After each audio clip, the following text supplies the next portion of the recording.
사례가 100명이면 100가지는 있을 것 같아요. 100가지가 아니라 진짜 한 10,000가지? 한 명당 한 10가지씩은 있을 것 같은데 미국, 유럽 외국인들은 목수기질이 있으시대요. 그러면 한국 사람은 뭐냐면 농부기질이래요. 내 땅이 아닌데 지나가다 빈 땅을 못 보시는 거예요. 거기다 그냥 경작을 하세요. 진짜 농부기질이 전 처음 들었어요. 그것도. 근데 그 진짜 한 편 가지고 싸우는 경우 되게 많아요. 그리고 어쨌든 전원마을로 왔으면 좀 마음도 편하게 오셨는데 자기 땅에 침범하지 말라고 쇠사슬로 이렇게 막 해놓는 경우도 있고 들어가 살았는데 입회비로 얼마 내라. 마을 잔치를 한번 해라.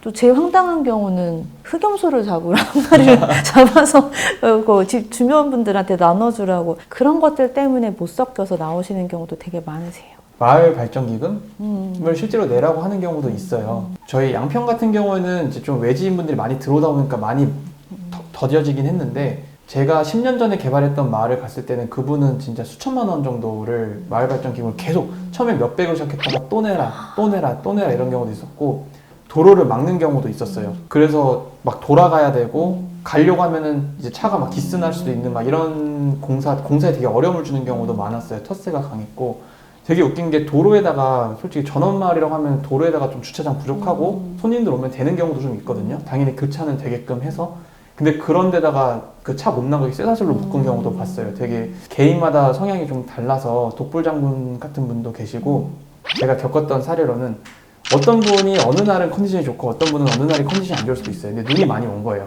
이분은 항상 눈을 치우던 분인데 그날따라 컨디션이 안 좋아서 오늘만 쉬겠다 했는데 이분 입장에서는 불만인 거죠. 일단 1차적으로. 그러고 나서 다시 또 다른 날 눈이 왔어요. 그날은 이분이 컨디션이 좋고 다른 분이 컨디션이 안 좋은 거예요. 근데 이분이 또 눈을 못 치우는 상황인 건데 이분은 열심히 눈을 치우셨어요.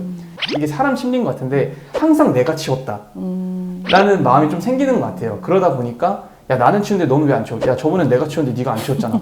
이렇게 하면서 멀어지는 경우도 되게 사소하잖아요. 이런 것도 되게 비일비재해요.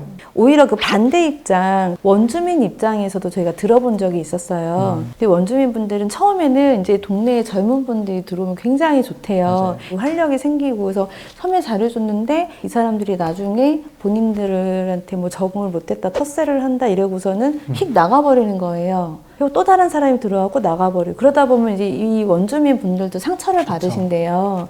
아 우리 마을이 그렇게 살기가 힘든 마을이 아닌데 저 사람들이 저렇게 적응 못하고 나가네. 그게 반복되다 보면 나중에 본인이 경계를 하시는 거죠. 아 그렇네, 반대 입장 우리가 안 들어봤었네 해서 좀 더 먼저 다가가고 먼저 음식도 드리고 하면서 노력을 좀 하셔야 되기는 해요.